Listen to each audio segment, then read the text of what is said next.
What is going on, guys? Thank you so much for joining us right here on Outside the Brand. This is episode 252, your Monday Night Raw post show for September 26, 2022.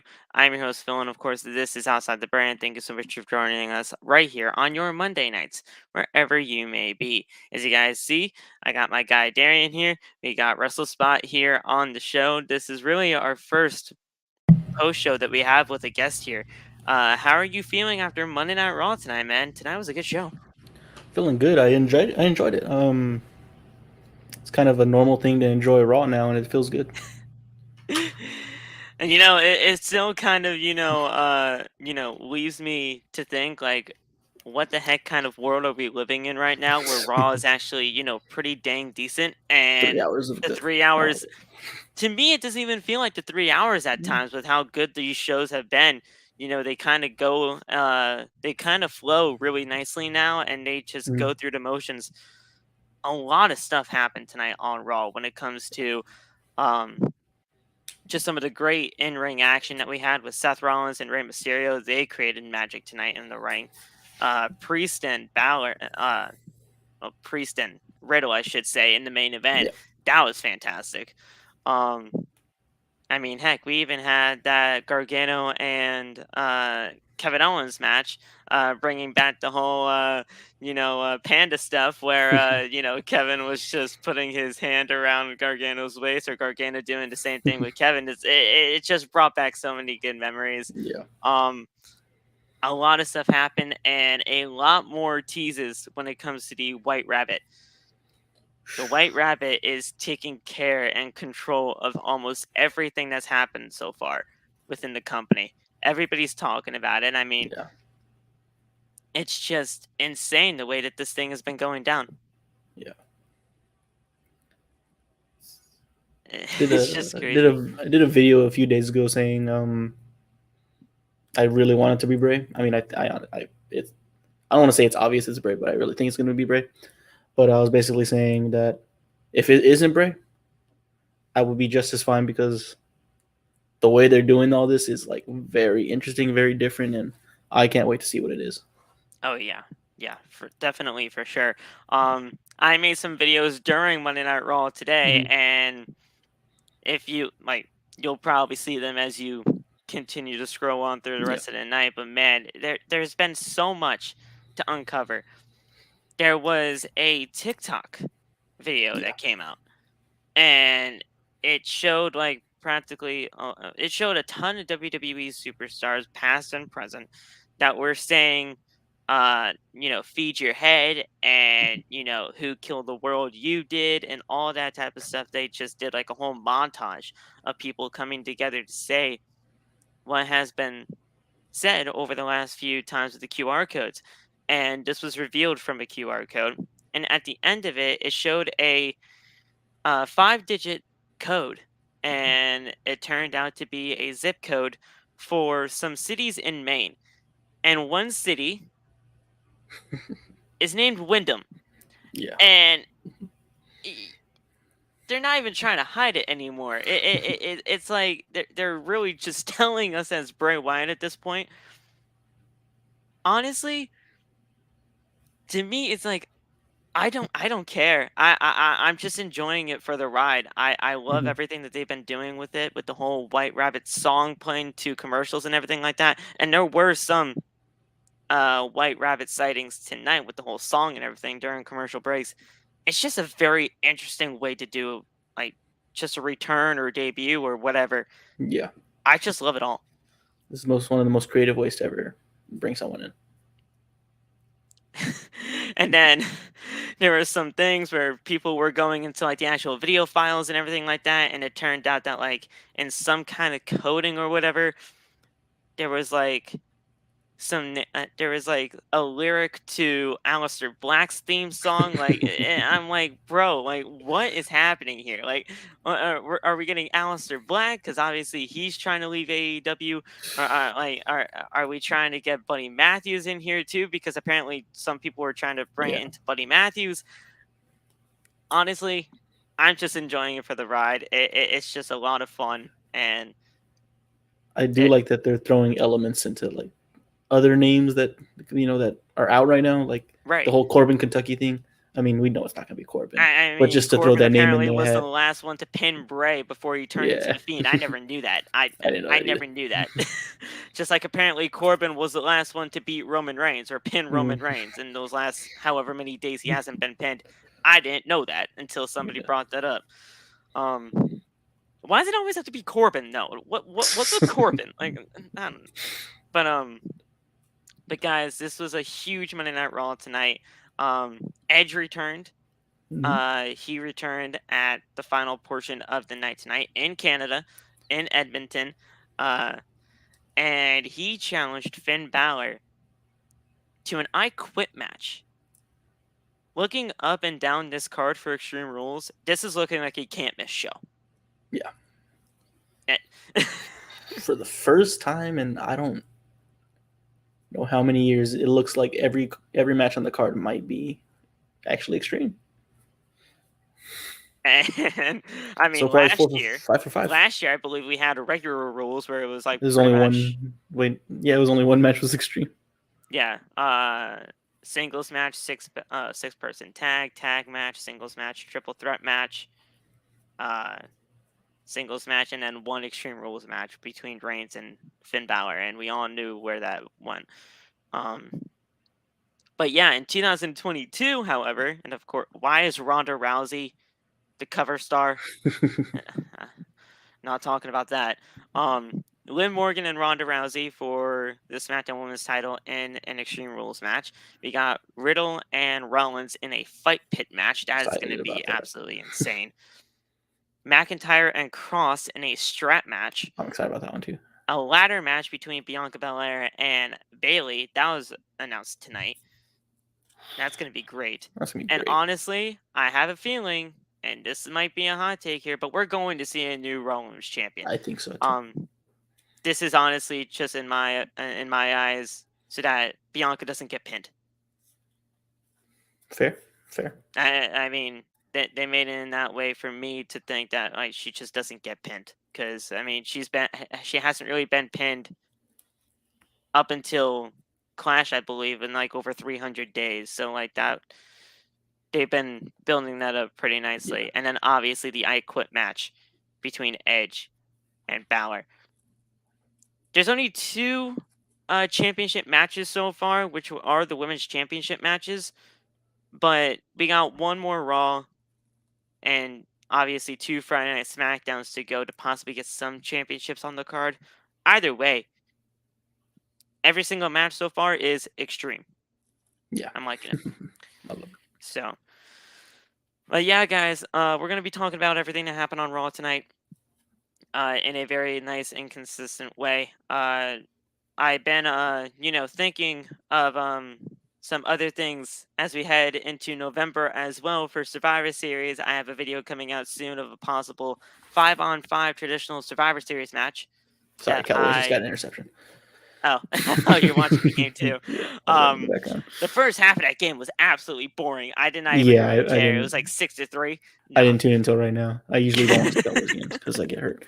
But yeah. So yeah, I got a video coming out very soon about a possible 5-on-5 traditional Survivor Series match that could possibly be in the works.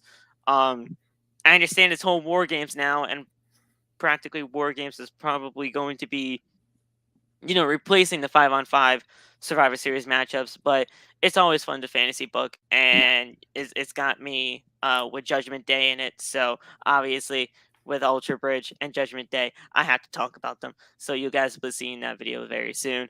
But yeah, we got some things to go over here tonight for Monday Night Raw. If you guys like what you heard so far, make sure to hit that like button. Turn on the bell for all notifications as you hit that subscribe button down below, as well as we are on the road to 700 subscribers, ever getting so closer to that 1,000 mark. Hit that thumbs up button, like I said, and follow all of us on social media. All the TikTok links are down in the description below. I will be editing the description as soon as this video goes live so that I can get Wrestle Spots in there as well. Go follow him if you haven't already. Appreciate it. And yeah, so follow us on social media. Go get the merch, bonfire.com, the exclusive home of Outside the Ring and its merchandise. Go get that at Bonfire right now. We will be moving over to Teespring, but there is a ton of work that needs to be done in order to get some designs over onto that shop. So once that is all set and ready to go, you guys will be the first ones to know, as we don't have to say Teespring, the official home of Outside the Brand and its merchandise. But for right now, it is still Bonfire. So go check out that merchandise as we continue to grow over there on that shop. So, guys, let's get right into it. Without further ado, let's get right in to the Monday Night Raw post show on Outside the Brand. We kick things off with Bianca Belair as the Raw Women's Champion making her way to the ring. Asuka and Alexa Bliss follow suit, and Bianca says that she has learned from her mistakes. Bianca says that Bayley can't fight her own battles alone at this point anymore, and Bianca said that if Bayley wants a match, it has to be just her and Bayley one-on-one. That is why Alexa and Asuka are out there with her. Damage Control then made their way to the ring, and Bayley said that Bianca has been handpicked to be champion all this time. She has been handed these opportunities left, right, and center. Bayley says that this is that she's just been groomed to be this way, but she groomed and trained herself to be a possible champion in this company. Bianca then says that nothing was ever handed to her. She's worked her ass off just to get to where she is today. Bayley then interrupted and she said that she taught herself how to walk again because she was injured after everything she went through. And let's not forget that she pinned Bianca at Clash at the Castle. Bianca then says that Bayley was here when she main evented WrestleMania. Bayley then challenged Bianca to a ladder match at Extreme Rules, and then Bianca accepts. This is a very good segment. You know, I just think that, I don't know about you, but is it weird to say that Damage Control kind of feels a little bit off right now? I was okay. I don't know. Maybe I thought it was just that. For me, I thought it was the rivalry, but it may be the damage control. Um, Bianca pinned Io Sky clean, right? Yes. Yeah. Yeah. Something's off. I didn't know if it was just that, but yeah, I can see that. I mean, obviously, Bailey's doing everything that she can in order to continue to get this group as over as possible, and they really don't give the mic to Io all that much. Nothing against her, but I mean, let's be real, it is the language barrier, and there is something going on with that. And then Dakota Kai, she's been criticized a lot for her mic work. Bailey's trying her god dang hardest, but if it's only one person trying to, take control, no pun intended, over everything when it comes to the stable, fans are gonna have some trouble kind of gravitating towards it. Yeah. To me. So I mean, I don't know. I love all of them. I think all of Yeah. them are great, especially in the ring. They're all fantastic. It's just they got to figure out one thing to get them going. Yeah. It's See, that puts a lot on Bailey's plate to kind of as far as like the talking and all that, carrying the group. Yeah, I mean, hey, listen, and she can handle it. I mean, she's been Oh doing yeah. that for years within the company, just trying to, um, especially her as a heel. Yeah. She's gotten so much better as a heel as of late, and now all of a sudden, now that she has these two backing her up, it only makes it better. It's just they got to find out one thing, and hopefully they can soon, because I don't want this group to get stale. I love this group. They automatically gravitate towards me. So it bled on into Bianca Belair and Io Sky. And it was a great match. I think Io Sky is fantastic. Going back to her NXT days, she's been phenomenal. Mm. And we all know Bianca's great. Yeah. We all know that. Whether you like her or whether you don't, you can't deny her in-ring ability. This match, it lasted 18 minutes. They gave these women some time Love in it. this match, and you know, we head back from commercial break. There were 2 commercial breaks in this, so you knew when there were 2 commercial breaks in this, it was getting pretty long. So we head back from the second commercial break as we saw Bianca made a comeback against Io. Io then stands on Bianca's hair, the braid, to stop her.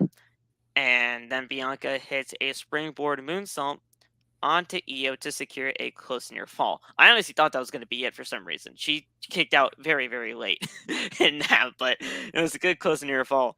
Io then hit an arm drag on Bianca from the top rope, which looked brutal. I hope all of them are okay with that because that was a pretty nasty spot.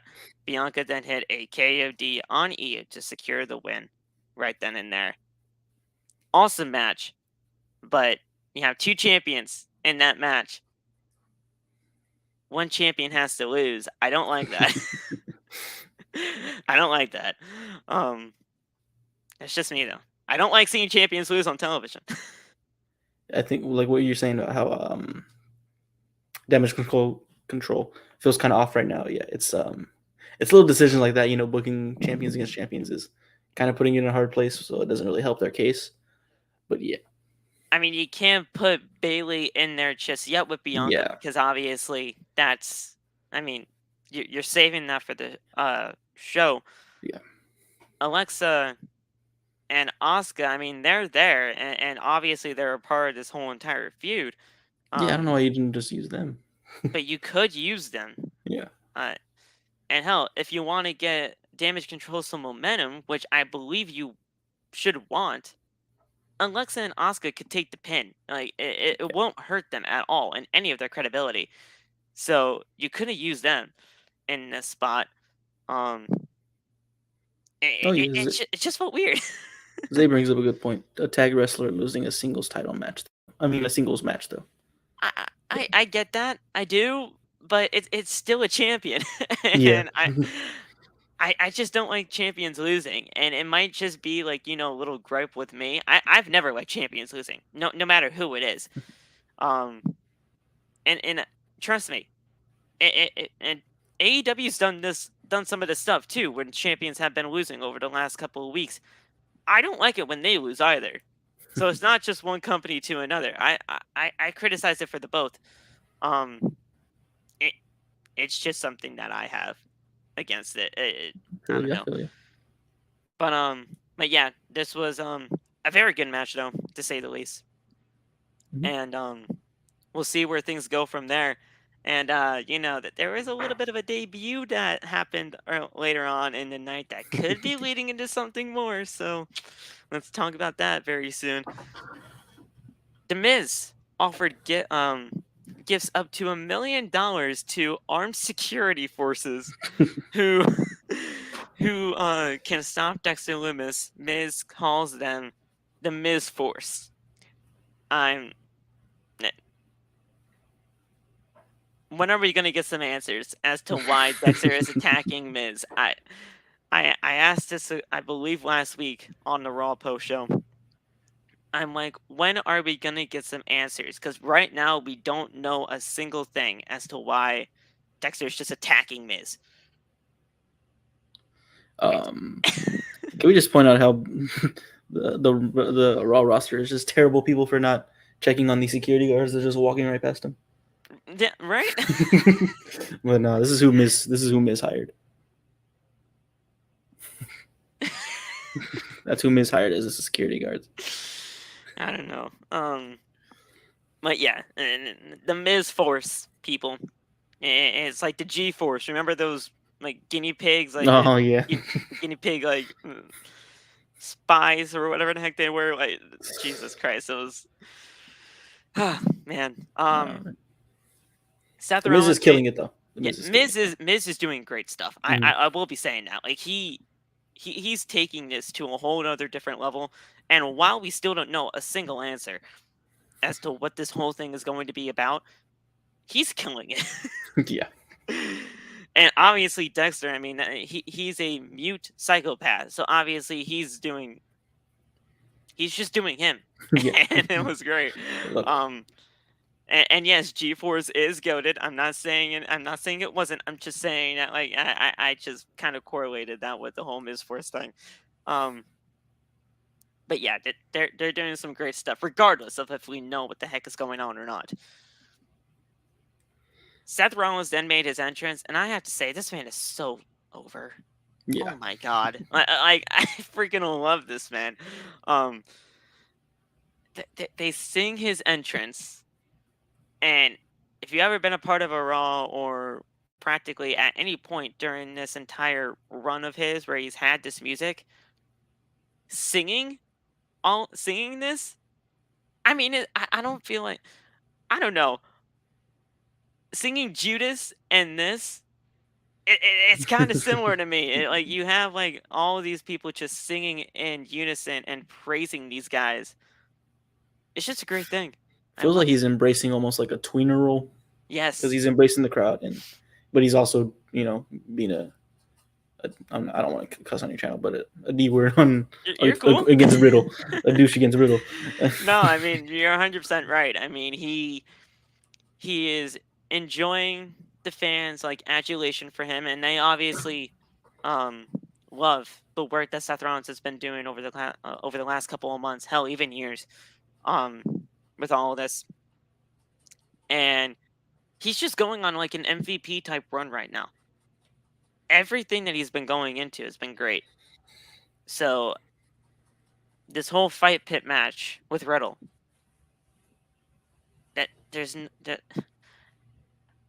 how can they not have a great match on that, right? So it's just a great thing to see. Rollins welcomes Edmonton to Monday Night Rollins. All right, so we got a little bit of a shout out to that. Rollins says that he should be the new United States champion, but he isn't because of one person, and that is Matt Riddle. Yeah. Rollins says that everyone believes that he can't beat Riddle in a fight pit, but he can win every match type around. And Rollins says that he will be known as the new king of the fight pit.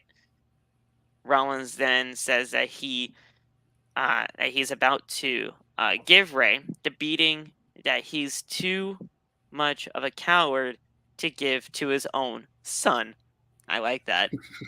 Mixing in two types of storylines there. Yeah. That's great. And then Ray's then hits Rollins. He just charges down to the ring like a freaking madman, hits Rollins with a drop kick, followed by a series of punches, and then we get right into the match of Rey Mysterio and Seth Rollins. Now, this isn't like the Rey Mysterio and Seth Rollins that we've had in the past during the pandemic era, where we had to have Rey Mysterio's eye again taken out. This is a totally different side of everybody now. And yeah, we're not getting an eye for an eye match. No, this is just a normal one-on-one thing. And this was fantastic. Yeah. 18 minutes of magic. I love it. My only grief with it is this is a message to all the whoever faces Rey Mysterio. I tweeted about it, but you don't need to do the Three Amigos every single time you face Rey Mysterio. I saw that tweet. I feel like everybody that's faced Rey this year is in some way attempted the Three Amigos, whether they hit it or not. They attempted it, and it's just like it's not special anymore. It doesn't get a pop out of you anymore. I don't know. I feel like it really only gets a pop if you hit all three of them and then actually hit the frog splash after that. See, when Logan did it at Mini, it was cool because Logan. It's a cheap type of thing, especially for somebody like an outsider going in from social media to this. Yeah, it fit for him. Yeah, it didn't. Balor was okay. I mean, I didn't really care for it when he did it. Rollins, he doesn't need to do it because he's Seth freaking Rollins, man. I mean, hell, I'd rather see the suplex off the top rope into the Falcon Arrow spot more than just the Three Amigos. But yeah, I honestly kind of agree with that. It doesn't really need to be happening every single match. Rollins won. He used a submission to Oh end the yeah, I match, saw that. which is something totally different than what he's usually into. Um, Smart. but we came back from commercial break as he saw Dominic sitting at ringside. So obviously, Rey Mysterio, his son Yeah. Dominic, right there. Um, I know Marissa. Shout out to Marissa and Johnny. Uh, Marissa was having a very fun time watching Dominic there. um, but yeah, Ray then hits a DDT on Rollins. Ray then hits a springboard crossbody onto Rollins to secure a close near fall. He then hit a top rope frog splash onto Rollins, but to secure another close near fall. Ray then hits a top rope Hurricane Rana onto Rollins, followed by the 619. Ray then hits the Hurricane Rana again onto Rollins onto the outside. Dominic then teases hitting Ray with a steel chair once again, just like last week. Well, not just like last week. I think Dominic wanted to have Ray hit him with the chair last week. So Dominic teased to hit Ray with the chair. He then dares Ray to hit him with the chair instead. So again, a callback from last week. Rhea Ripley then pushes Ray face first into the ring post. Rollins then hits a curb stop, and then Rollins was forcing Ray to submit with a necktie submission hold. So it was a submission victory for him, and that isn't usually something we see. Yeah, it's just I a was pleasantly surprised. way to hype up, that you can only win by submission or knockout in the fight pit. Oh, that's right. Mhm. Okay. All right. Yeah, that makes sense now.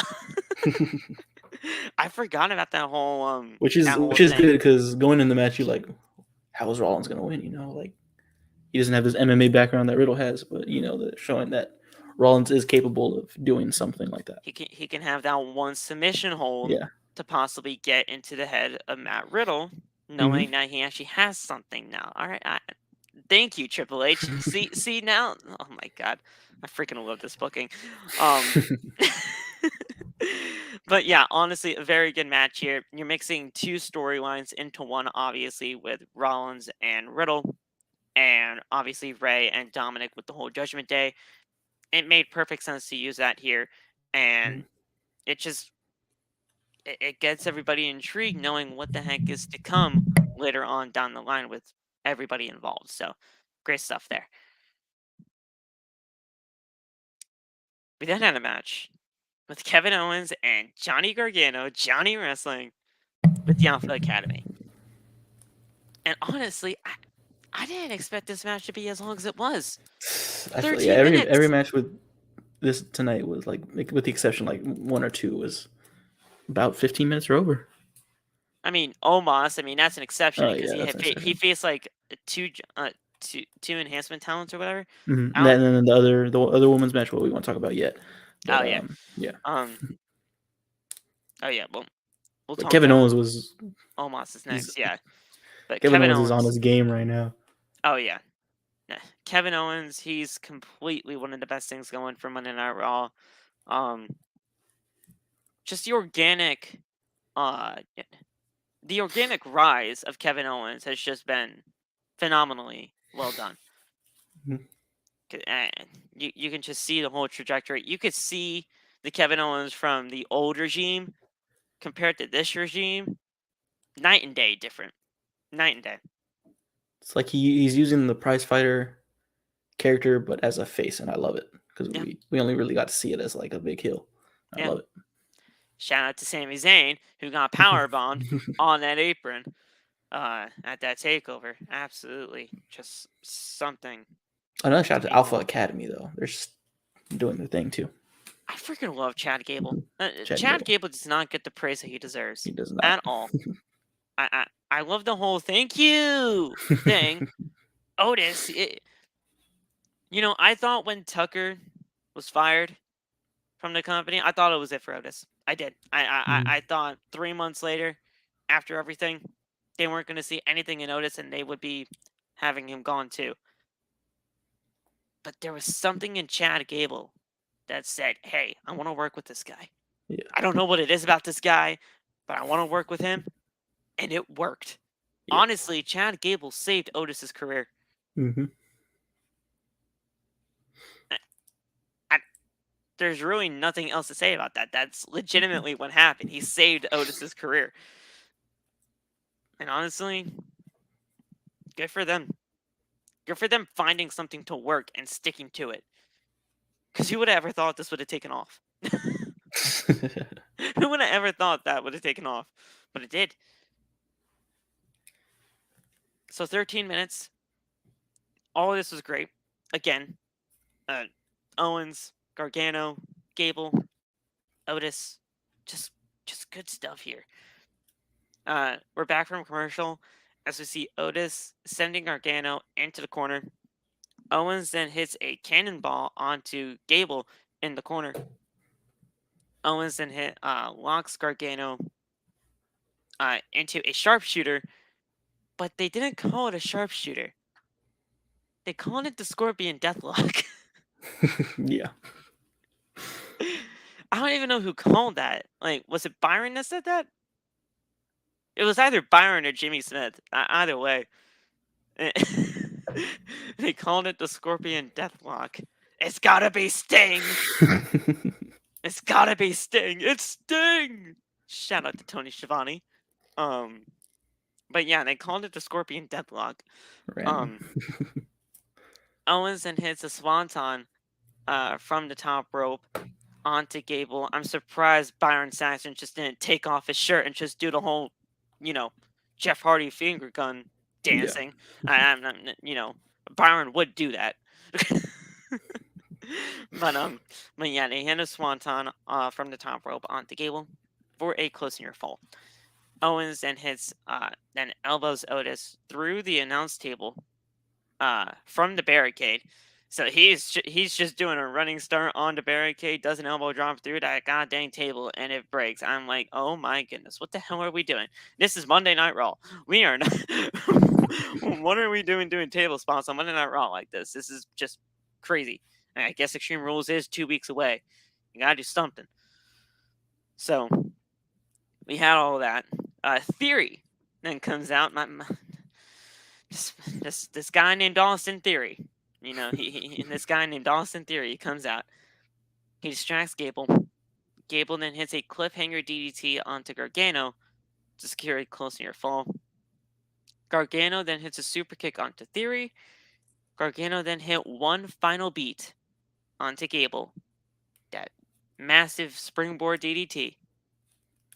And he pins Gable for the win. Gargano and Kevin Owens get the win in 13 minutes. Great stuff there. Mm-hmm. Kevin Owens and Gargano had been a thorn in Theory's side for quite some time. Theory knew he was going to get involved in all of this. Are we getting some sort of triple threat match at Extreme Rules with all these guys, or what's happening here? Because I don't know what's happening.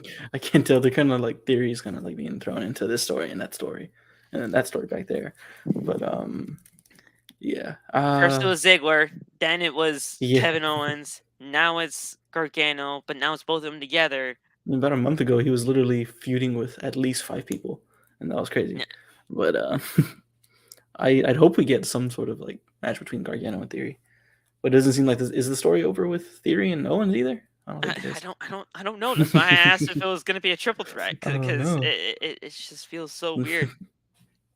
And they're using the Money in the Bank briefcase along with this, because obviously people are just taking it, and when it's not theirs and all that stuff, they're stealing it. And Money in the Bank briefcase is going to be on the line, but then again, we had that with Otis, and that didn't work out so well. Very weird, very strange situation. But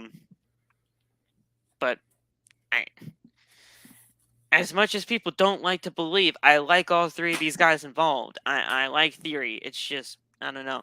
You just don't want to see him cash in. I just don't want to see him as champion right now. I like the guy. and I like everybody here involved. It's just weird. It's just a weird situation with him in the briefcase and these other people involved. What's really happening? Omos beat 2 jobbers in like a minute and a half. So, Yeah. and it's Omos. So Not much to there's say about that. yeah, and it's Omos. MVP was on commentary. I mean, Yeah. we didn't get to see much of him, but he was there. He was doing something. Yeah. Honestly, if you just want my honest opinion, get this man off TV. Get him onto NXT or something. This man needs help. I don't even. It's even if he like got like somewhat good. I'm just not into like giant wrestlers, so I don't know if it would ever be appealing to me. I get that there's an audience for that, but in the long term, it's not going to work out. So I mean, yeah, He's 28 years old. He yeah, obviously has a lot of room to get better. It's just yeah. you gotta polish him. Mhm. And there's nothing about him that just screams like that's the guy. He's just Yeah. there. And they use him sparingly because of that, because they don't know what to do with him. hmm Man, there's very few like giant wrestlers that I've ever like really gotten into. But I don't like to put this as nicely as possible. He's no Big Show. He's no Mark Henry. So Those are the yeah, only 2 big guys that I actually gravitate towards. yeah. So Mark Henry, when he was doing the Hall of Pain stuff, hmm that was freaking legendary work that he was doing. yeah, And Big Show's had like 75,000 heel turns or yeah, babyface turns or whatever you really want to call it.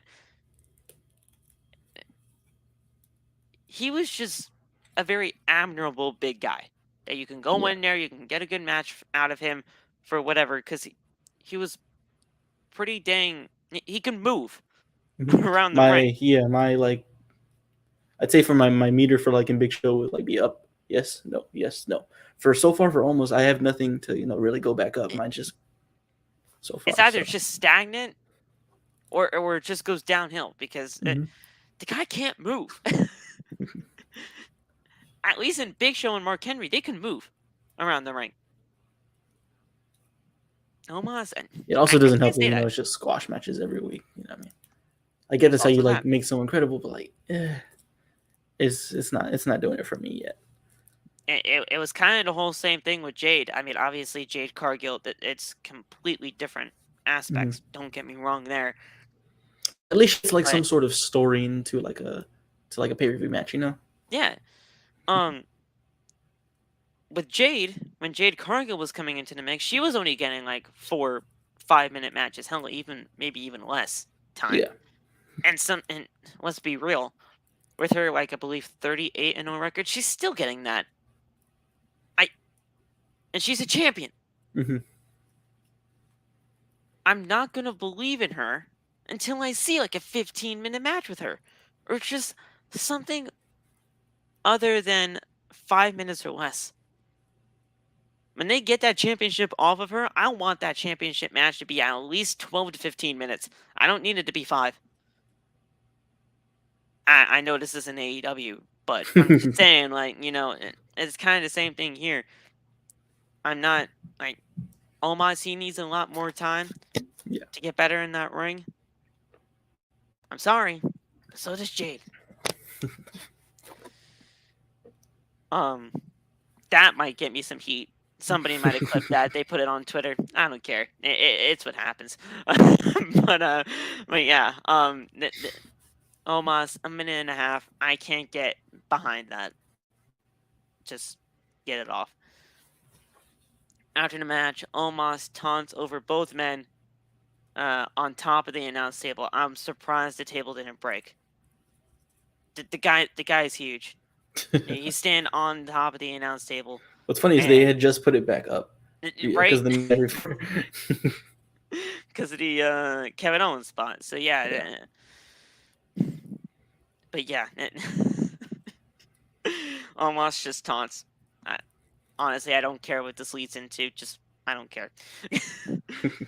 We see backstage, with Miz and his security team, right? And Dexter Lumis, he then appears from behind, in a hockey suit. I like He's that. just in a hockey suit, just he's being a statue with a hockey puck, not a puck, a hockey stick, and just in the suit. Miz just turns around and he sees all of this happening, and he just gets hit with the hockey stick, and he's just getting attacked, and he's getting choked out by the guy, and it, Poor guy. Miz is just getting assaulted while everybody from the security team is practically taking a nap because they apparently got attacked too. So yeah, this was pretty interesting. Again, we don't know why the hell Dexter's just attacking Miz. We don't know. I'm honestly kind of getting a little bit impatient with that. I just realized. I mean, like, this is We like more don't on the know the gimmick reason. side. Is like when how are we gonna figure it out? Because he doesn't talk. We don't know the Oh reason, God, and he's not going to talk. he's not. That's how we ever gonna figure it out. That's just gonna be the rest of Miz's career. And Miz is obviously not going to say anything because he hasn't said anything yet. Uh, And he says that he doesn't want to talk about it. So what happened?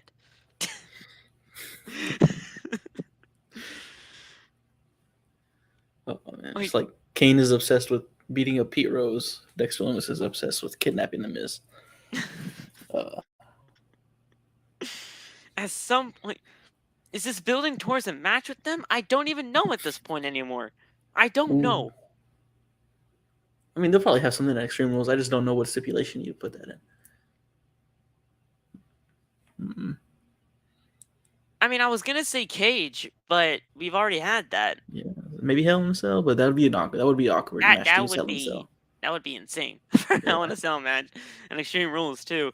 Plus, here's the thing: when it comes to matches like that, those are like for me, those are mainly for like blood type feuds. Miz and Dexter isn't a blood type feud. It's just Dexter's trying to probably take Miz's wife. That's the explanation I'm getting right now. Is that Miz just doesn't. Dexter. Man, if they didn't use the strap match on Cross and McIntyre, this would be a good place to use it because Miz wants to escape, but the strap's not going to let him. But that would have been perfect. That actually could have been a shout, man. I get why they wanted I get why they wanted McIntyre and Cross, but man, that would have actually been a really good shout. Honestly, at this point, to me, the reason is that Dexter wants Maurice. Dexter wants Maurice. He's just going to do everything that he can in order to just get Miz out of the picture. He wants Maurice and the kids. The only problem with that, man, is like they just recently called back to Index. So man, Index is gonna. I mean, Indy Hartwell's gonna have a problem with that one. I'm just trying to make up something, man, because there's no story. It's not that there's no story; it's that we don't know what's happening.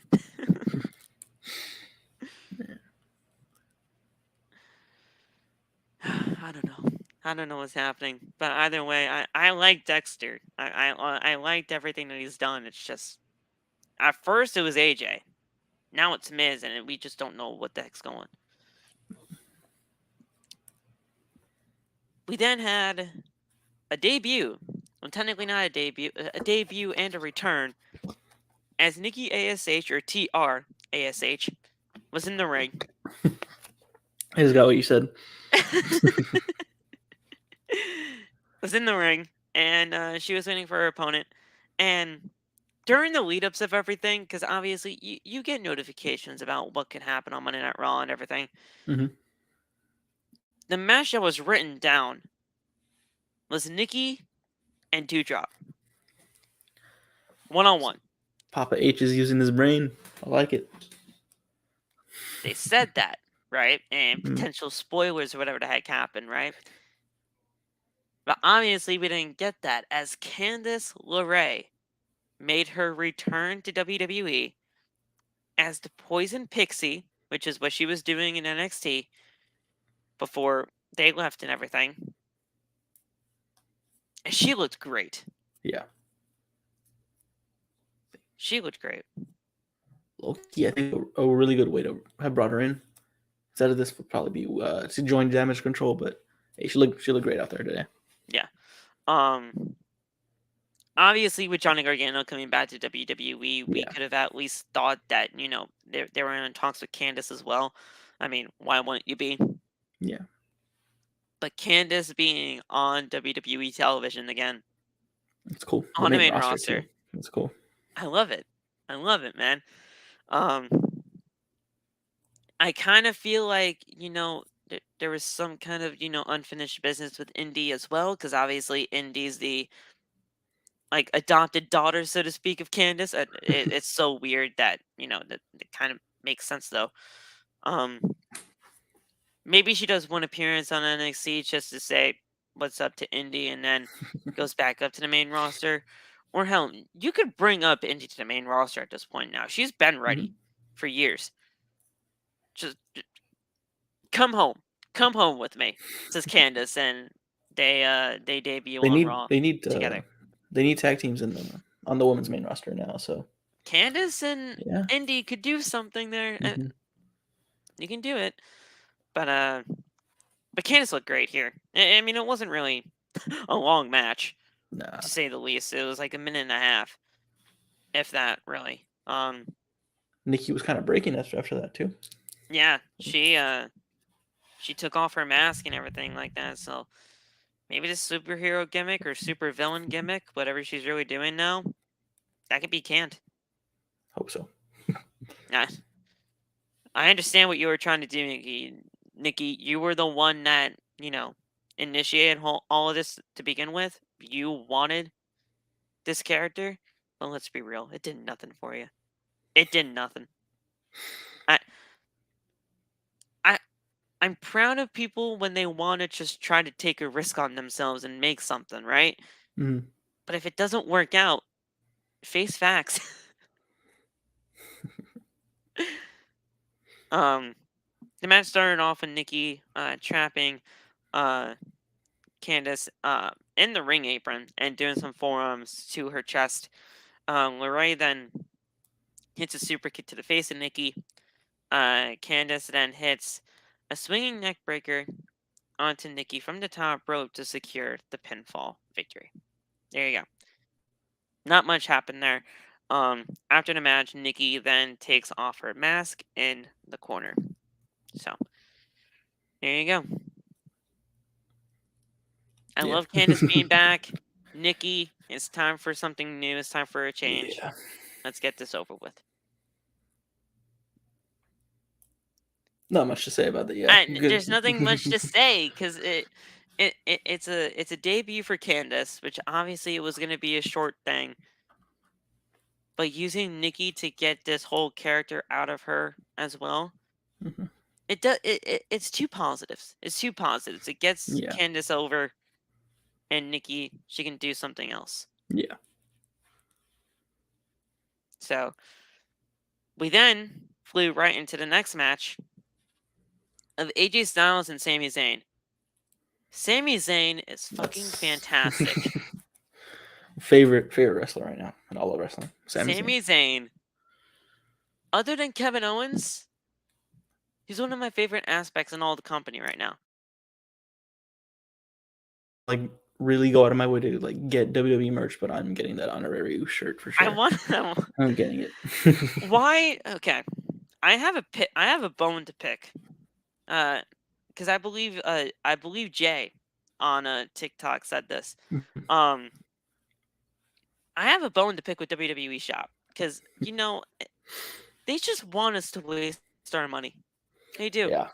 All of these T-shirts, they are so good looking. Like, I wanted the Bloodline T-shirts. Yeah, all the Bloodline shirts are fire. Like I did want the White Rabbit shirt. I'm not gonna lie to you, but I don't want to get it, and it ends up being like someone lame. So I was like, no, not yet. All the Bloodline T-shirts are so good. I don't want to acknowledge the man, but I acknowledge the designs. Because they're all just fire. Now, Honorary Ooze T-shirt, and hell, even the We the Ones T-shirt that Solo and all of them are wearing. Yeah, I like that one too. It's so good, man. Why? I mean, red and black always just works. Yeah. It does, but the fact that it's the Bloodline's colors, I don't acknowledge them. I don't. Well, I acknowledge Solo. Solo is the one I acknowledge out of everybody because Solo's great. The Usos, they're a great tag team whether you like them or not. Roman, you can like him or hate him. I know Zay over here doesn't like him, but hey, you know, Sami Zayn, you can't not hate the guy. He deserves everything that he's gotten so far. From top to bottom, the guy's just great. And the match went 20 minutes.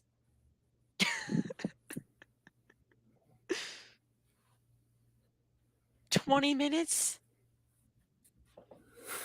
I mean, I love that. I was.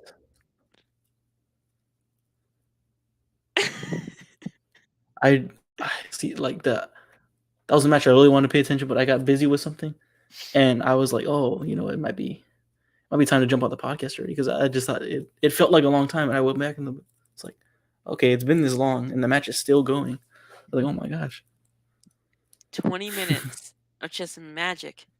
I need to go back and watch that one though, for sure. So good. It was such a good match. If there was any match of the night that you just have to go back and watch, it's Sami Zayn and AJ Styles. Oh my god. Oh my god. 20 minutes. 20 minutes. Ah! So, we come back from commercial break, the second commercial break of the match. As we see Zayn hit an exploder suplex onto AJ in the corner. AJ then locks in a calf crusher, but Sami is able to reach the bottom rope. Sikoa then hits a side slam onto AJ on the ring apron, the referee being distracted, of course. And Zayn then hits a haluva kick onto AJ in the corner to secure a pinfall victory. Sami pins AJ with the help of Solo, but he got it done.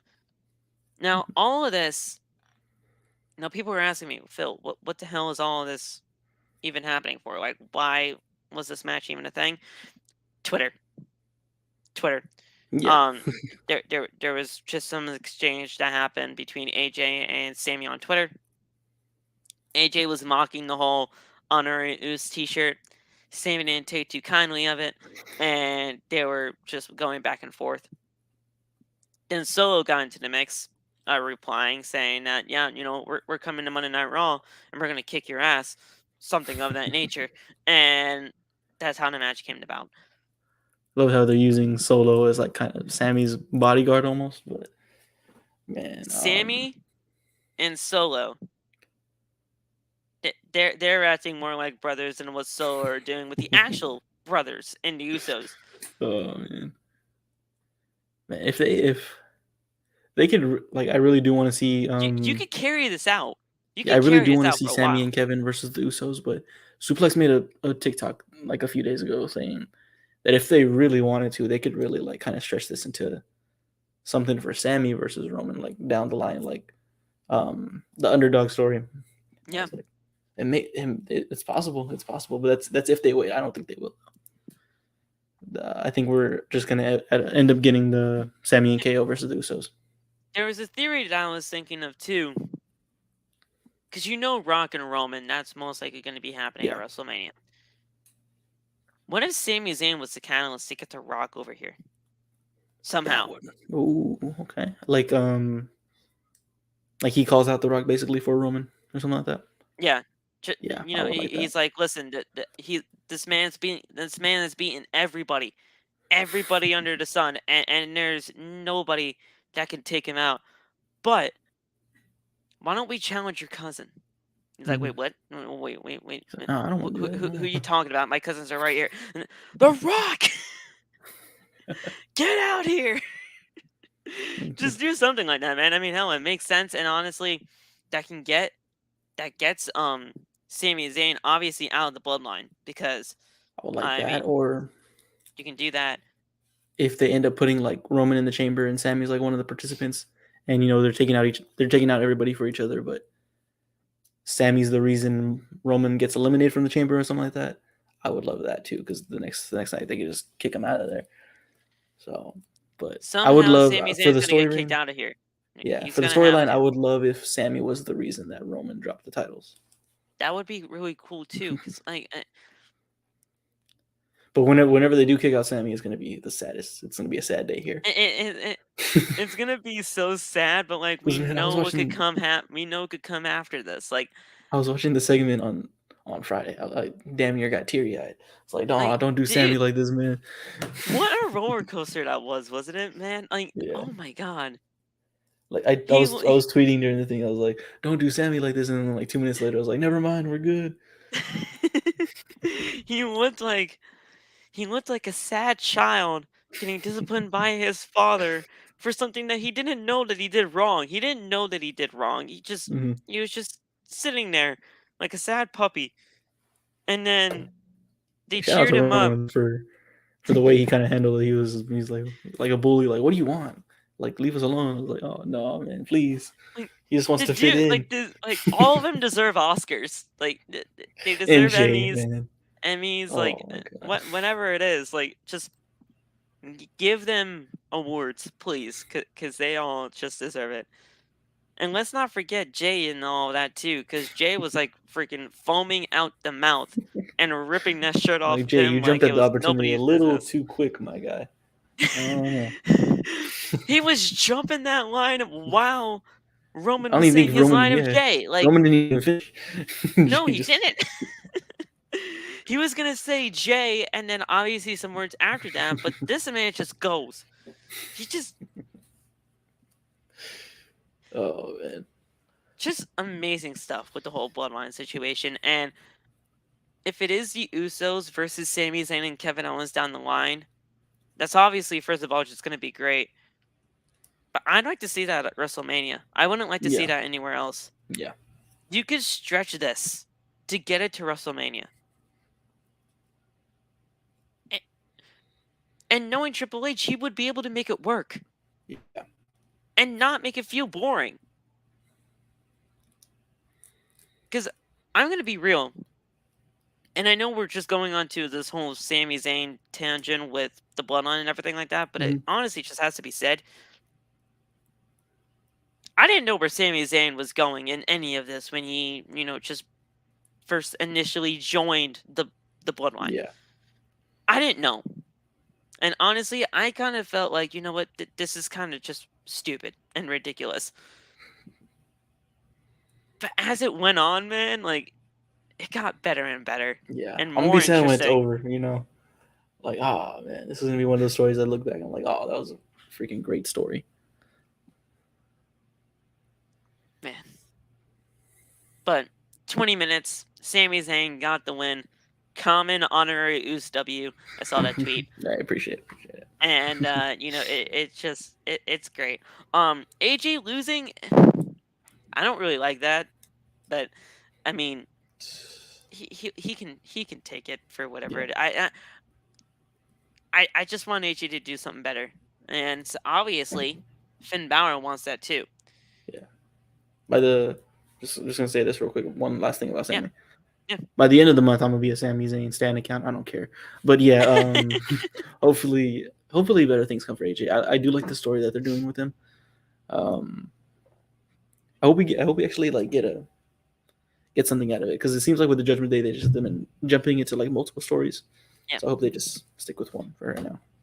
So obviously Finn Balor, he wants better for AJ as well. Finn says that it pains him to even see AJ like this.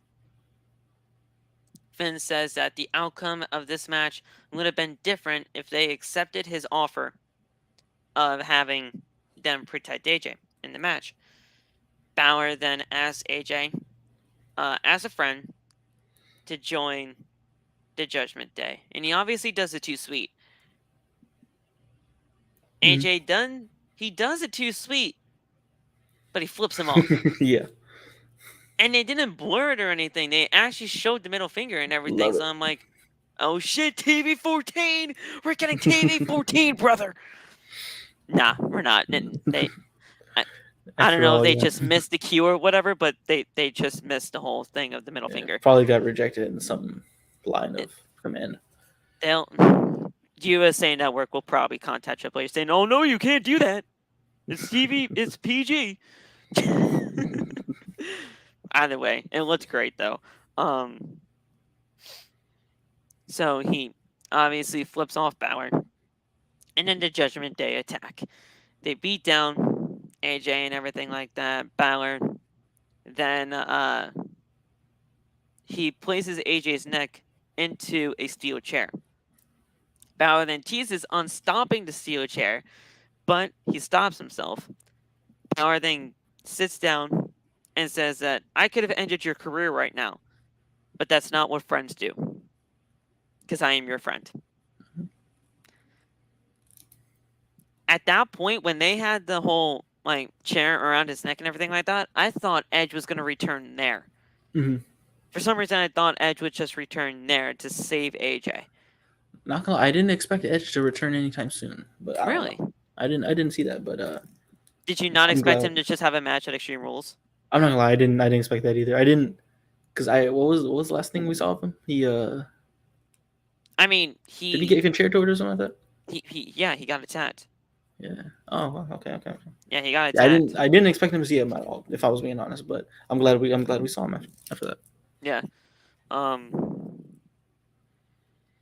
So after all of that, I mean, AJ he didn't get saved. He just he kind of just Got spared. scaved away. He just he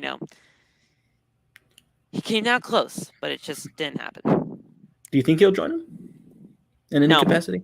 No, I have I might as well talk about the match now that I have booked possibly for Survivor Series. Like I said, I think sadly I think the whole 5-on-5 traditional Survivor Series matches are over. Obviously because of War Games this year, but I have a match that I would love to see at Survivor Series this year. A traditional Survivor 5-on-5 Survivor Series. Let me pull up the picture that I have because I made You posted a on your graphic. Twitter, right? I made a graphic, yeah, for it on Twitter. Okay. It's a 5-on-5 traditional match where it's all a Judgment Day with Finn, Dominic, Damian, and Rhea Ripley with Seth Rollins versus the team of Edge, AJ, Rey Mysterio, Matt Riddle, and Beth Phoenix. That 5-on-5 makes sense because Rhea Ripley and Beth, they've been wanting to go at it. They had their little thing going on before Beth had to take away or just step away for a bit. Yeah. You still have the feud going on between Rollins and Riddle, so you can culminate it there, just something like that. And then obviously Edge, AJ, and Rey have all had history with the three men of Judgment Day, not only in the past, but right now. Yeah. I understand it's like a mixed traditional 5-on-5 Survivor Series match, but to me, if you want a traditional 5-on-5 match in there, I feel like that's really we're the only bound one to that get at makes least sense. one. Yeah, we're bound at least to get one. That's really the only one that makes sense. Plus, you gotta have it. It's Survivor Series. Yeah. I do see them using Beth for that Crown Jewel show, though, like the mixed tag or something. That could be something, too. I just wanted to see something involved with Rhea Ripley and Beth Phoenix. For sure. So, I mean, that's really the only thing that made sense. And obviously, with it being a mixed Survivor Series, obviously the women would only have to pin the women. So obviously, just somebody's going to have to get pinned there. But Triple H did say that all of this stuff is going to be storyline based and not just Raw versus SmackDown. All of that's in story. Yeah, that's a story right there for sure. So it just makes sense. And plus, who wouldn't want to see that? That's a banger of a Survivor Series match if I ever saw one. So I don't know. Let me know what you guys think in the live chat or in the comments after the video's live. Uh, I'm gonna be posting the video anyway. Yeah, I you already can have say it you can do a recorded. video on that. Yeah. I already have a video recorded anyway. I'll just post it after the video goes live. But yeah, let me know what you think. I think it makes sense. Indeed. So we have that. And speaking of Riddle and Damian, they were the main event tonight. Yes, sir. And they almost went 20 minutes again. 19 and a man. half minutes for this match. And this match from top, like going back from their NXT days, man, they just kill it. Mm-hmm. Every match is getting upwards to 12 minutes or more, man. And professional wrestling Wrestling. on a professional wrestling show, man. It's mind blowing, but it makes sense. A certain CEO that is no longer working and is really old could never. Listen, we had 7 matches on tonight's card, right? We would have had 12 matches on tonight's card, 5 of them being like a minute and a half. Yeah. Now, 2 of these matches, I admit, were a minute and a half, but it's Omos and a debut. Yeah. So they made sense. Other a minute and a half matches would have been like, I don't know, Dolph Ziggler and Ezekiel or Ezekiel or something and like that. Yeah, like just matches that don't make sense. All these matches made sense in some way, shape, or form. Omos, that doesn't make sense. He doesn't need to be on TV. yeah. But segments that bleed into matches, we don't get that. Yeah. Ever in the old regime, I should say.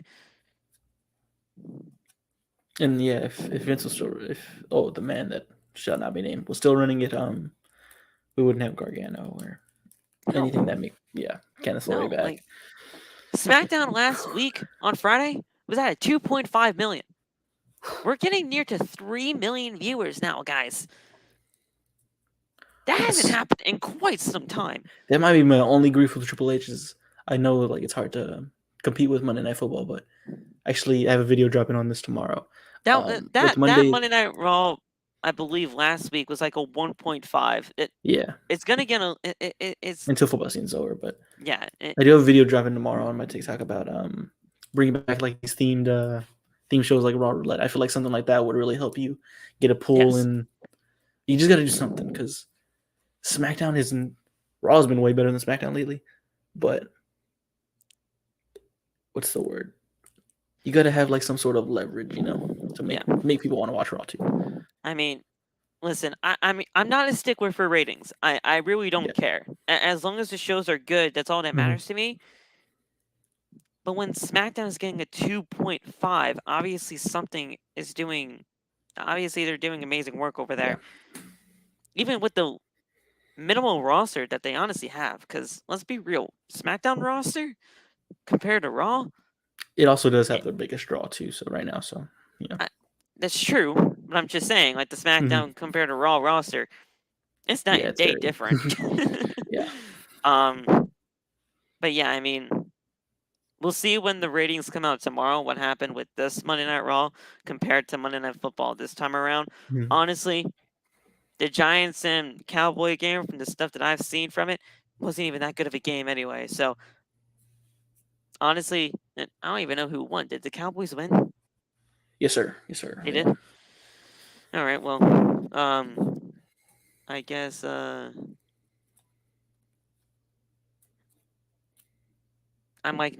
was like 9-7 for my week 3 predictions this year, or for this time around, I guess. Yeah. So we'll see where that goes. Shout out to Lamar. He got me another almost 40 points on my fantasy. That's right, man. Freaking Lamar, man. He's playing MVP type ball right now, and people need to shut the hell up about this man being a running back. Honestly, though, to be completely honest, I haven't seen much of Lamar hate as of late. So yeah, the man's just trying to get a contract. That's all he's trying to do. Should have one, man. The man should have had one like 10,000 years ago. They just don't want to pay him. Overall, though, great match. Riddle got the win here. Um, so we had Riddle hit a superplex from the top rope onto Priest. Both men exchange a series of strikes. Priest then hits a flatliner onto Riddle to secure a close near fall, but then Riddle rolls up Priest to secure the win. After the match, the Judgment Day then beat down Riddle after the roll up victory. Priest then hits a South of Heaven chokeslam on to Riddle. Edge then makes his return in Canada, in Edmonton. Huge ovation. Huge ovation. Not honestly just because it's Canada, but whenever you just hear, you think you know me, and Metalingus shows up, Yeah. you're popping. You're popping. Um, Edge then hits a spear onto Priest and Balor. Edge then says that, listen, you've been a thorn in my side for years. At this point now, it seems like you've been trying to take me out for months. I'm challenging you, Balor, to a match at Extreme Rules, but not just ordinary match, an I Quit match. I don't know the last time we saw an I Quit match, but it's been a very long time. It was supposed to be, the last one was supposed to be Bianca and Bayley at Money in the Bank 2021. That's right. That But we is didn't right. get that. I don't know what the one before that was though. We were supposed to get that at Money in the Bank, but that was during the time when Bayley got injured, Yeah. and we couldn't get that. Before that, I don't know the last. I don't remember the last one. I Oh wanna wait, look that up. Jey Uso and Roman Reigns at the Hell in a Cell was a night quit match. That's right. It was like a Hell in a Cell I Quit match or something. Yeah. Um.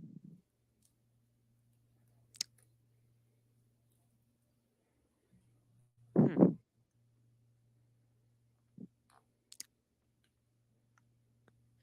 All right, let me.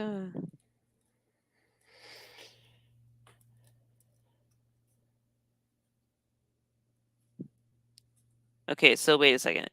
Jey Uso, Roman Reigns, Universal Title, Hell in a Cell. That was the I Quit match there. Yeah. Uh. Oh, wait a second. Hold on. Yep, I remember this now. Remember when Charlotte and Ronda were doing some like I Quit Beat the Clock challenge thing? Oh, didn't they have a WrestleMania Backlash I Quit match or something? So yeah, like it was That's Ronda right. Rousey defeating Okay. Charlotte. I mean, defeating Shotzi on SmackDown on the April 22nd edition of SmackDown. This was a Beat the Clock challenge contested under I Quit rules. Rousey defeated Shotzi in a minute and 41 seconds, where Flair defeated Aaliyah, ended in a no contest because she couldn't get her to say Time I now, yeah. quit in the minute 41. Wasn't their match a few weeks after that at the pay per view and I Quit too? At WrestleMania Backlash Yeah. 2022, an I Quit match. Oh, okay. So okay. So yeah, That was actually a really good match. I can't believe I forgot about that one. yeah. But the last like male I Quit match, Yeah. was not Ray, Jesus, Okay. Jay and Roman for the Universal title. But yeah, we haven't had one in over 2 years. Mm-hmm. Should be pretty good. I love I Quit matches. I think they're Yeah. just obviously really cool, and honestly, it's a great blood feud type match to end it on. Yeah. So I like It's it. gonna be tough for Balor to say I quit because I can't see it saying I quit. But I don't know who wins that. I really don't. I mean, you would want Judgment Day to get some momentum, but would you rather have Edge lose that? It's weird.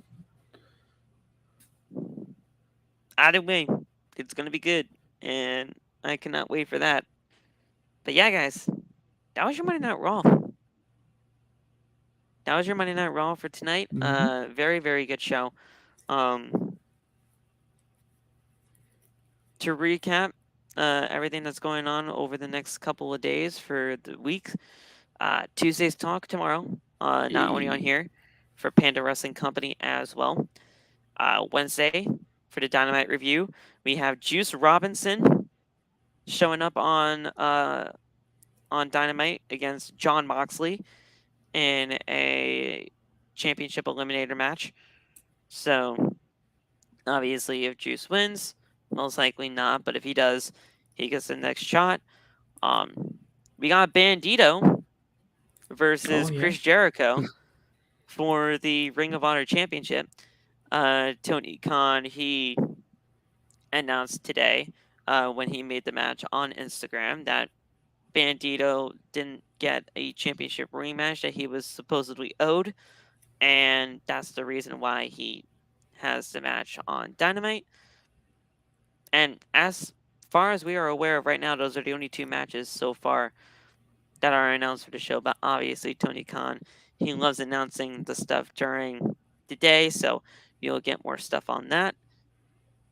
Thursday, you guys know that's usually our day off unless something happens.